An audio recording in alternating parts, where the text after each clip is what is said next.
Budget இன்னைக்கு தாக்கல் செய்யப்பட்டிருக்குங்க. மத்திய நிதி அமைச்சர் திருமதி நிர்மலா சீதாராமன் அவர்கள் பிரசன்ட் பண்ணியிருக்கிறாங்க. அவங்க பிரசன்ட் பண்ணிட்டு இருக்கும்போது எனக்கு கிடைத்த சில தகவல் தான் இப்ப நம்ம பார்க்க போறோம். சில தகவல் எனக்கு கிடைத்தது, எனக்கு புரிந்ததுமான சில தகவல இந்த வீடியோல விரைவாக பார்க்கலாம். அவங்க பேசும்போது, இப்ப இருக்கிற நிதியாண்டு 2022 உடைய குரோத் 9.2% இருக்கும் அப்படின்னு சொல்லி ஆரம்பிக்கிறாங்க. ஏர் இந்தியாவுடைய சேல் முடிஞ்சிருச்சுன்னு சொல்லியிருக்கிறாங்க. அதே மாரி நேத்து நாம ஒரு செய்தி பார்த்திருந்தோம். நீலாச்சல் இஸ்பாட் நிகம் லிமிடெட்ல அரசு வைத்திருந்த 92% ஸ்டேக்ன்னு நினைக்கிறேன். அது டாடா ஸ்டீலுக்கு விற்பனை செய்கிறாங்க. டாடா ஸ்டீல் லாங் ப்ராடக்ட்ஸ் வந்து டாடா ஸ்டீலுடைய ஒரு நிறுவனம் தான். ஸோ அவங்களுக்கு விற்பனை செய்ததை குறித்து இன்னைக்கு பட்ஜெட் ஸ்டார்ட் பண்ணும்போது அவங்க சொல்லியிருக்கிறாங்க. தொடர்ந்து எல்ஐசி ஐபிஓ குறித்து அப்போ பேசியிருக்கிறாங்க. அதாவது அது எதிர்பார்த்த மாதிரியே வரும்னு சொல்லி முடிச்சிட்டாங்க. என்ன டேட் அப்படின்னு சொல்ல முதல்ல இருந்த பிளான் படி மார்ச் 2022 உள்ளார ஐபிஓ வரும்ன்றது தான். ஸோ அது அது அது கரெக்டாக போய்கொண்டிருக்கு அப்படின்னு நம்ம எடுத்துக்கலாம் இந்த எல்ஐசி ஐபிஓ குறித்து. பேட் பேங்க் குறித்தும் அவங்க சொல்லியிருக்கிறாங்க. பேட் பேங்குடைய ஆக்டிவிட்டீஸ் ஆரம்பிச்சாச்சுன்னு சொல்லியிருக்கிறாங்க மத்திய நிதி அமைச்சர். இதுதான் அவங்க பட்ஜெட் துவங்கும் போது பேசியது. பட்ஜெட்டில் பெரும்பாலும் அவங்க பேசும்போது கிரீன் எனர்ஜி அப்படின்ற வார்த்தையை பயன்படுத்துகிறாங்க. இந்த கிரீன் எனர்ஜி பற்றியும் கிளைமேட் சேஞ்ச் பற்றியும் நிறைய பேசியிருக்கிறாங்க இந்த பட்ஜெட்டில் அப்படின்றதான் என்னுடைய புரிதல். எனக்கு எட்டிய 2 பெரிய வார்த்தைகள் கிரீன் எனர்ஜி மற்றும் கிளைமேட் சேஞ்ச். இதை தவிர்த்து அவங்க பேசும்போது பிஎம் கதி சக்தி திட்டத்தை பற்றி நிறைய பேசியிருக்கிறாங்க. பிஎம் கதி சக்தி கீழே roads, railways, waterways, ports, airports மற்றும் லாஜிஸ்டிக்ஸுக்கு தேவைப்படக்கூடிய விஷயங்களை அரசு செய்யும் அப்படின்னு சொல்லியிருக்கிறாங்க. ரோட்ஸில் குறிப்பாக எக்ஸ்பிரஸ்வே இந்த நிதியாண்டு 2023 25,000 கிலோமீட்டர் விரிவாக்கம் செய்வோம் அப்படின்னு சொல்லியிருக்கிறாங்க மத்திய நிதி அமைச்சர். ரயில்வேஸ் வழியாக பல புது ப்ராடக்ட்ஸை கார்கோவாக ஏற்றி செல்லும் திட்டம் இருப்பதாகவும் அதற்காக சில சலுகைகள் வழங்கப்படும்னு சொல்லியிருக்கிறாங்க. குறிப்பாக விவசாயிகளுக்கும் எம்எஸ்எம்இக்கும் இந்த சலுகைகள் வழங்கப்படும்னு சொல்லியிருக்கிறாங்க. அடுத்த 3 ஆண்டிற்குள்ளார 400 வந்தே பாரத் ட்ரெயின்ஸ் வழங்கப்படும்னு சொல்லியிருக்கிறாங்க. மெட்ரோ ஸ்டேஷன்ஸ் மற்றும் ட்ரெயின்ஸுக்கு செலவு செய்யப்படும்னு சொல்லியிருக்கிறாங்க. கூடவே புதிதாக அவங்க சொல்லியிருக்கிறது ரோப்வே ப்ராஜெக்ட்ஸ். எங்கெல்லாம் நம்ம நார்மலாக டிரான்ஸ்போர்ட்டேஷன் கொஞ்சம் பாதிப்பு இருக்கும் அங்கெல்லாமே ரோப்வே ப்ராஜெக்ட்ஸ் கொண்டு வரப்படும்னு சொல்லியிருக்கிறாங்க மத்திய நிதி அமைச்சர். அக்ரிகல்ச்சர் கீழே நேச்சுரல் ஃபார்மிங், அதாவது கெமிக்கல் இல்லாத விவசாயம் செய்வதற்கு அரசு உதவுவாங்கன்னு சொல்லியிருக்கிறாங்க. நிதியாண்டு 2023 மில்லட்ஸ்க்கானது. ஸோ மில்லட்ஸுக்கு முக்கியத்துவம் வழங்கப்படும்னு சொல்லியிருக்கிறாங்க. ஆயில் சீட்ஸ் உற்பத்தி உள்ளூரில் பெருக்குவதற்கு அரசு உதவுவாங்க. இது என்ன காரணம்னா, நம்ம சில தினங்களுக்கு முன்னாடி பார்த்துருந்தாங்க, சமையல் எண்ணெயோட விலை உயர்ந்து கொண்டே இருக்குது. இதை கட்டுப்படுத்துவதற்கு கூட இது ஒரு காரணமாக இருந்திருக்கலாம். உள்ளூரில் ஆயில் சீட்ஸ் உற்பத்தி அதிகரிக்க வேண்டும்னு சொல்லியிருக்கிறாங்க. இதை தவிர விவசாயிகளுக்கு லோன்ஸ், பெஸ்டிசைட்ஸ் விரைவாக வழங்கப்படும். டெக்னாலஜி மற்றும் ஐடி போன்ற விஷயங்கள் விவசாயிகளுக்கு எளிதாக போய் சேர அரசு நடவடிக்கை எடுப்பாங்கன்னு சொல்லியிருக்கிறாங்க. அக்ரிகல்ச்சர் செக்டரில் ஸ்டார்ட் அப் கம்பெனிகளுக்கு அரசு மானியம் வழங்கப்படும்னு சொல்லியிருக்கிறாங்க. குடிநீர் சப்ளை செய்வதற்காக 60,000 கோடிகள் ஒதுக்குவதாக நிதியமைச்சர் சொல்லியிருக்கிறாங்க. டேப் வாட்டர் கனெக்ஷன் எங்கெல்லாம் இல்லையோ அங்கெல்லாம் வழங்கப்படும்னு சொல்லியிருக்கிறாங்க. இதற்காக 60,000 கோடிகள் ஒதுக்க போகிறதாக அறிவிச்சிருக்கிறாங்க. பெரும்பாலும் கிரீன் எனர்ஜி பவர் சப்ளைக்கும் மானியம் வழங்கப்படும். அது குறித்தும் நிறைய பேசியிருந்தாங்க நிதியமைச்சர். ட்ரோன் ஸ்டார்ட் அப்ஸ்க்கும் மானியங்கள் வழங்கப்படும்னு சொல்லியிருந்தாங்க. ட்ரோன்ஸ் குறித்தும் நிறைய பேசியிருந்தாங்க இன்னைக்கு அவங்களுடைய பட்ஜெட் ஸ்பீச்சில். ட்ரோன்ஸ் கம்பெனியான ஜென் டெக்னாலஜிஸ் இந்த வீடியோ செய்கிற நேரத்தில் 5% அப்பர் சர்க்கியூட்டில் இருந்ததுங்க. இது தவிர லேர்னிங் குறித்து பேசி இப்போ எல்லாமே ஆன்லைன் கிளாஸஸ் போய்கொண்டிருப்பதால ஒரு கிளாஸுக்கு ஒரு டிவி சேனல் கொண்டு வரும் அரசுன்னு சொல்லியிருக்கிறாங்க. இது தவிர்த்து டிஜிட்டல் யூனிவர்சிட்டியை அரசு அமைப்பாங்க அப்படின்னு சொல்லியிருக்கிறாங்க. நேஷனல் ஹெல்த் ரெஜிஸ்ட்ரியை மேம்படுத்துவோம். அது குறித்து முன்னே சொல்லியிருந்தாங்க. இந்த பட்ஜெட்டில் அதற்காக சில நிதி ஒதுக்குறாங்க. நேஷனல் ஹெல்த் ரெஜிஸ்ட்ரியை மேம்படுத்தப்படும்னு சொல்லியிருக்கிறாங்க. இன்ஃப்ராஸ்ட்ரக்சர் கீழே அவங்க சொல்லியிருக்கிறது லேண்ட் மற்றும் கன்ஸ்ட்ரக்ஷன் அப்ரூவல்ஸ் விரைவாக வழங்கப்படும். அப்போ தான் இன்ஃப்ராஸ்ட்ரக்சர் க்ரோத் இருக்கும்னு சொல்லியிருக்கிறாங்க. பிஎம் ஆவாஸ் யோஜனா கீழ் திட்டத்தின் கீழ் 80 லட்சம் வீடுகள் உள்ள வருது. இதற்காக 48,000 கோடிகள் அரசு செலவு செய்யும்னு சொல்லியிருக்கிறாங்க. அதாவது முதற்கட்ட பெண்கள் வீடு வாங்கும்போது அவங்களுக்கு கொடுக்கக்கூடிய சலுகை இதுன்னு நினைக்கிறாங்க இந்த பிஎம் ஆவாஸ் யோஜனா. அரசு சாவரன் கிரீன் பாண்ட்ஸ் வழங்குவாங்க. அது வழியாக ஃபண்ட் ரைசிங் பண்ணுவாங்கன்னு சொல்லியிருக்காங்க. ஸோ சாவரன் வெயிட்டேஜ் இருக்குது. சாவரன் கோல்டு பாண்டு பார்த்துருக்கோம். இப்போ சாவரன் கிரீன் பாண்ட்ஸை அரசு இஷ்யூ பண்ணுவாங்கன்னு சொல்லியிருக்கிறாங்க. அது மட்டும் இல்லாமல் அர்பன் டெவலப்மெண்ட்டில் டயர் 2 டயர் 3 சிட்டிஸோடைய டெவலப்மெண்ட்டில் ஒரு குறியாக வைத்திருக்கு அரசுன்னு சொல்லியிருக்காங்க. ஏன்னா அர்பன் பாப்புலேஷன் அதிகமாகிக்கொண்டே இருக்குது. அதனால் டயர் 2 டயர் 3 டெவலப்மெண்ட் முக்கியம்னு சொல்லியிருக்காங்க. டயர் 2 சிட்டிஸ் டயர் 3 சிட்டிஸோடைய டெவலப்மெண்ட் முக்கியம்னு சொல்லியிருக்காங்க. இதற்காக ஒரு குழுவை அமைக்கிறாங்க. அந்த குழு என்ன பரிந்துரை அரசுக்கு கொடுப்பாங்க அப்படின்றது பொறுத்திருந்து தான் பார்க்க வேண்டும். ஸோ அவங்க பரிந்துரை கொடுப்பாங்க, அதன்படி அரசு நடக்கும்னு சொல்லியிருக்கிறாங்க நிதியமைச்சர். நார்த் ஈஸ்டர்ன் மாநிலங்களுக்கு டெவலப்மெண்ட்டுக்காக சில ஸ்கீம்ஸ் கொண்டு வரப்படும்னு சொல்லியிருக்காங்க. குறிப்பாக நார்த் ஈஸ்டர்ன் ஸ்டேட்ஸ்க்காக இது தவிர்த்து 1.5 லட்சம் போஸ்ட் ஆஃபீஸஸை பேங்கிங் சிஸ்டம் கீழே கொண்டு வர போகிறதாக அமைச்சர் சொல்லியிருக்கிறாங்க. இது வழியாக போஸ்ட் ஆஃபீஸ் அக்கௌண்ட் வைத்திருக்கிறவங்க மற்ற பேங்க் அக்கௌண்ட்ஸுக்கும் டிரான்ஸ்ஃபர் நடக்கிறதுக்கான வாய்ப்புகள் எளிதாக இருக்கும்னு சொல்லியிருக்கிறாங்க. டிஜிட்டல் பேங்கிங் பேமெண்ட்ஸ் பற்றியும் பேசியிருக்கிறாங்க. அதுக்கும் முக்கியத்துவம் கொடுப்பதாக அறிவிச்சிருக்கிறாங்க. 72 banking centres, digital banking centres 72 மாவட்டங்களில் அமைக்கப்படும்னு சொல்லியிருக்கிறாங்க நிதியமைச்சர். ஈஸ் ஆஃப் டூயிங் பிஸ்னஸ் ஒரு முக்கிய குறிக்கோளாக இருக்குன்னு சொல்லியிருக்கிறாங்க அரசுக்கு. ஸோ அதற்காக பல அரசுடைய ரூல்ஸை ரத்து செய்திருப்பதாக அறிவிச்சிருக்கிறாங்க. தேவையற்ற ரூல்ஸை ரத்து செய்திருப்பதாக நிதியமைச்சர் அவங்களுடைய ஸ்பீச்சில் இன்னைக்கு சொல்லியிருக்கிறாங்க. இது தவிர்த்து 2023 நிதியாண்டில் பாஸ்போர்ட்ஸ் வழங்கப்படும். அதாவது பாஸ்போர்ட்டுக்குள்ளார சிப்பு வைக்கப்படும்னு சொல்லியிருக்கிறாங்க. பேட்டரி ஸ்வாப்பிங் பாலிசி விரைவில் வரும்னு சொல்லியிருக்கிறாங்க. எலக்ட்ரிக் வெஹிக்கிள் ரிலேட்டடாக தான் இது இருக்குன்றது என்னுடைய புரிதலுங்க. பேட்டரி ஸ்வாப்பிங் பாலிசி குறித்து அரசு விரைவில் எடுப்பாங்கன்னு சொல்லியிருக்கிறாங்க. ஏவிஜிசிக்காக ப்ரொமோஷன் டாஸ்க் ஃபோர்ஸ் அமைக்கப்படும்னு சொல்லியிருக்கிறாங்க.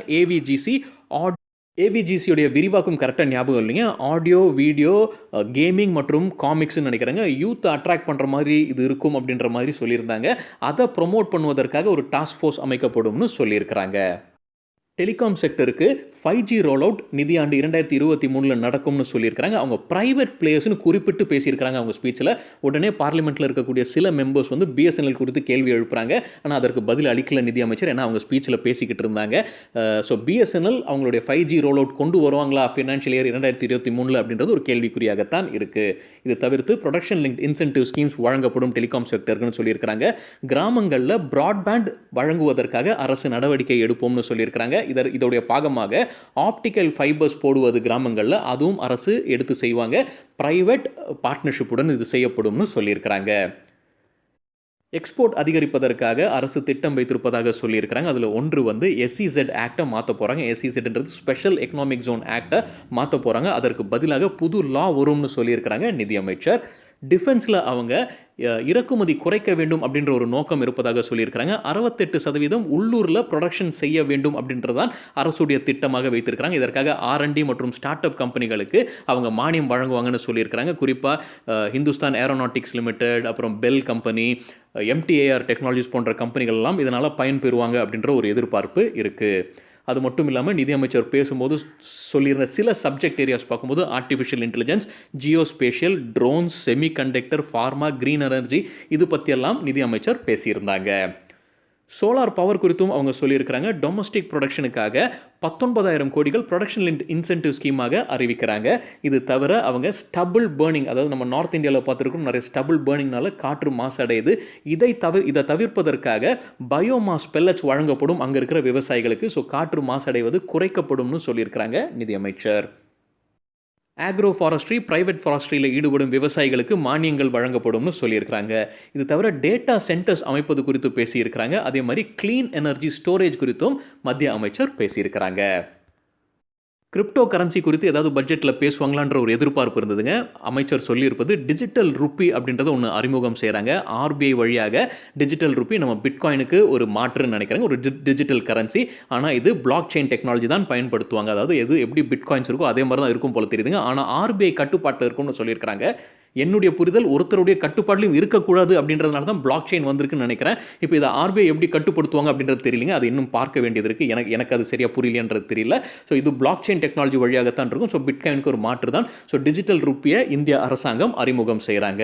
இது தவிர மாநில அரசுகளுக்கு அவங்க இன்ட்ரெஸ்ட் ஃப்ரீ லோனை வந்து உயர்த்துவதாக சொல்லியிருக்கிறாங்க. அந்த எண்ணிக்கை எனக்கு கரெக்டாக தெரியலைங்க.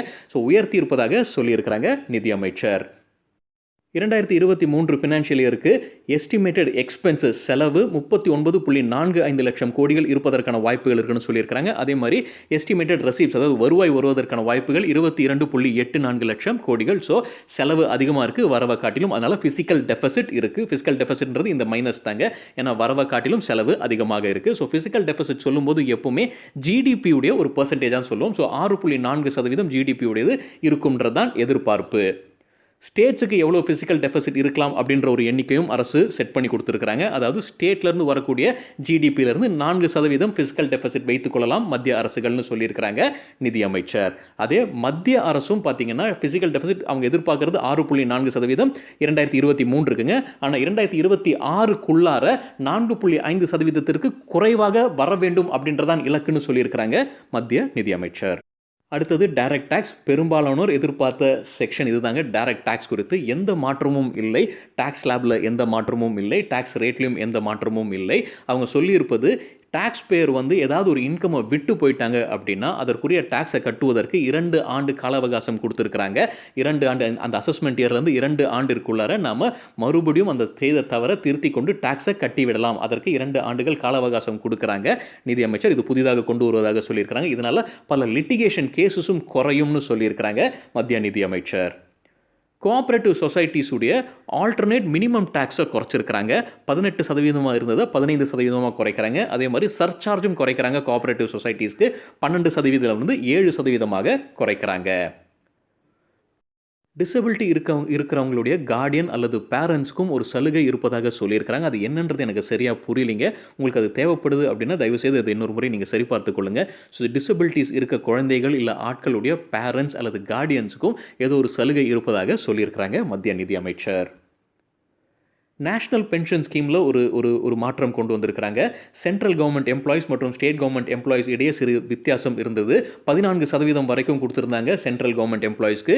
ஸ்டேட் கவர்மெண்ட் எம்ப்ளாயிஸ்க்கு 10% மட்டுமே இருந்தது. இப்போ அவங்களுக்கும் 14% வழங்கப்படும்னு சொல்லியிருக்கிறாங்க மத்திய அமைச்சர். வர்ச்சுவல் டிஜிட்டல் அசெட்ஸோடைய டேக்ஸ் குறித்து ஒரு அப்டேட் கொடுத்துருக்குறாங்க. 30% டேக்ஸ் போடப்படும்னு சொல்லியிருக்கிறாங்க விற்பனை செய்யும்போது. இது கிஃப்டாக வழங்கினாலும் கிஃப்ட் யார் வாங்கி கொள்கிறாங்களோ அவங்களும் 30% டேக்ஸ் கட்ட வேண்டும்னு சொல்லியிருக்கிறாங்க. ஸோ அந்த வர்ச்சுவல் டிஜிட்டல் அசெட்ஸ் வந்து கை மாறும்போது 30% டேக்ஸ் கட்டி ஆக வேண்டும். அதே மாதிரி ஏதாவது லாஸ் இருந்ததுன்னா இதில் செட் ஆஃப் பண்ண முடியாதுன்னு சொல்லியிருக்கிறாங்க. சரி, வர்ச்சுவல் டிஜிட்டல் அசெட்ஸ்னால் என்ன அப்படின்ற ஒரு கேள்வி வருதுங்க. எனக்கு புரிஞ்சது பிட்காயின்ஸ் மாதிரியான கிரிப்டோ கரன்சியாக கூட இருக்கலாம். இதில் அந்த NFT புதுசாக வந்திருக்கிற அந்த NFTயாக கூட இருக்கலாம். அது என்ன அப்படின்றது கிளாரிட்டி இல்லைங்க. ஆனால் என்னுடைய புரிதல் வந்து அது பிட்காயின்ஸ் கிரிப்டோ கரன்சியாக இருக்கலாம். ஸோ அதை விற்பனை செய்யும்போது 30% டேக்ஸ் கட்டுற மாதிரி இருக்கும்ன்றது தான் இப்போ அரசு கொண்டு வந்திருக்கிற புது ரூல். இன்டைரக்ட் டாக்ஸ் GST குறித்து மத்திய அமைச்சர் பேசும்போது ஜனவரி மாதத்திற்கு 1.41 லட்சம் கோடிகள் கிராஸாக அரசுக்கு கிடைச்சிருக்குன்னு சொல்லியிருக்கிறாங்க. இது ஜனவரி மாதத்திற்கு. கஸ்டம்ஸ் டியூட்டியில் சில இம்போர்ட் டியூட்டியை ஏற்றிருக்கிறாங்க, சிலது குறைச்சிருக்கிறாங்க. விரைவாக அந்த பட்டியலை பார்க்கலாம். எலக்ட்ரானிக்ஸுக்கு சிலதற்கு குறைச்சிருக்கிறாங்கன்னு சொல்லியிருக்கிறாங்க. ஜெம்ஸ் அண்ட் ஜுவல்லரிஸ்க்கும் சிலதற்கு இம்போர்ட் டியூட்டியை குறைச்சிருக்கிறாங்க. அதே நேரத்தில் இமிட்டேஷன் ஜுவல்லரிக்கு இம்போர்ட் டியூட்டியை உயர்த்தியிருக்கிறாங்க. கிலோகிராமுக்கு ₹400. கெமிக்கல்ஸ்க்கும் சில கெமிக்கல்ஸுக்கு குறைச்சிருக்கிறாங்க. சோடியம் சைனைடுக்கு டியூட்டியை வந்து அதிகரிச்சிருக்கிறாங்க. அதே மாதிரி அம்பர்லாவை இறக்குமதி செய்வதற்கு கூட்டியிருக்கிறாங்க.